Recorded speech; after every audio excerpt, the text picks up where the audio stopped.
Today we're going to look at taking cuttings to reproduce plants for our own gardens or give away to friends. And when we come to thinking of producing new plants, it's very easy to think, well, we'll pop down to the garden centre and buy a packet of seeds. But if we've got plant material in our own gardens, trees and shrubs for instance, we can take cuttings. And the autumn is no exception to that time. And so today I'm going to look at a few concepts of what we need to think about before we take some cuttings, and then we'll take a few cuttings as well. And to me, three main points. One is the plants need to be true to form, because if we're looking at producing a plant with a good variegation on it, and here we've got a euonymus which has got this fantastic green foliage with variegated bands on it, that's what we want to keep in and reproduce. We don't want to be having a plant just with green leaves. And lo and behold, those two bits came from the same plant. We also want to think about pest and disease, because if we are taking material that's got any disease on it and we are propagating it and putting it in ideal conditions for plant growth, of course that disease will think, this is a pretty good place to grow as well, and those cuttings will become contaminated incredibly quickly. Any hint of pests or disease, discard it. Don't use it for propagation. And the third most important bit is the quality of the material itself. It's got to be what's called ripe or hardwood, or in fact semi-ripe. You might think, well, that sounds very complicated, but there are a few good tips to learn. To me, the easiest way of understanding that concept is to feel the wood, actually hold the material. If we say material is soft, then by definition it is fairly floppy.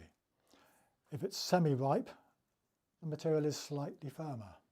And if it's a hardwood cutting, we're talking about hardwood, which is pretty tough. And to me, the best way is to use your fingers and thumb and place the material on 3 fingers and just gently press it together. If it's very firm, that's going to make a hardwood cutting. If it's slightly in between, and on the same branch, of course, the tips can be very soft, not suitable at this time of year, and as you work down to the stem, that material gets firmer. Now visually, of course, it very often turns brown, and therefore it's more woody.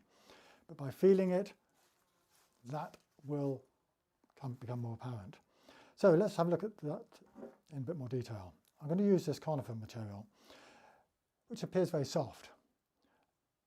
We can help nature along by pulling off the softer material from the stem, but keeping some of that more mature material. And that's what's called a heel cutting. It's got this great big tear. Now if we left that tear in the compost, it would rot. So we trim it up. We trim up the lower foliage. We remove it so it doesn't cause a problem later on by rotting off in the pot. And to me, that's a very nice little semi-ripe conifer cutting.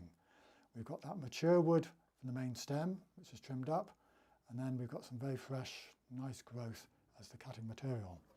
Likewise with the euonymus. We can take it away with that mature wood. We're actually cutting this rather than tearing it.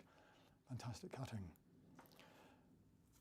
Looking at this slightly more woody material that we'll treat as a hardwood cutting, we always trim below the leaf joint, across it, horizontal, and the top cut we do at an angle. And of course the hardwood cuttings are that bit bigger. We then trim up the lower foliage to stop it rotting off. We trim up the next set of leaves, and there we've got a fantastic hardwood cutting. Now that's got the leaves on and we can tell which way up it goes.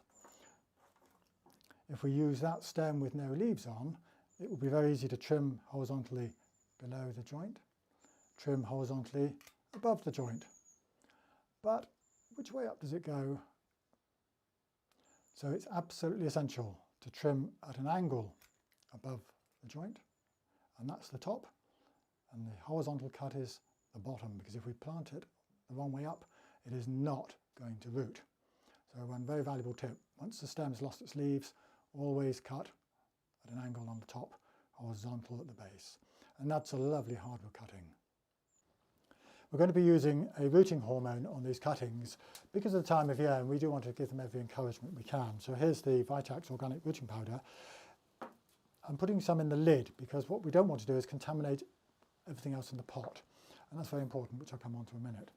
I'm using a very gravelly, sandy compost, 50% sand, gravel with the compost, and that's to keep it open. The last thing we want is these cuttings sitting in the wet. So pot's been filled, ready to go, firmed down, and with the cuttings, of course we only want rooting hormone on the base. We don't want to be smothering the whole thing.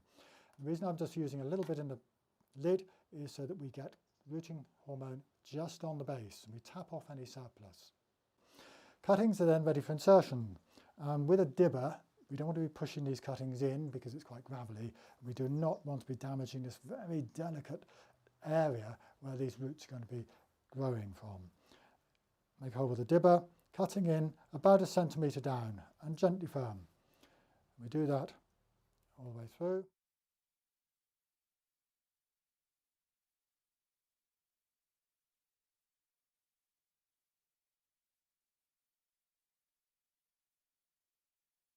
Tap it off.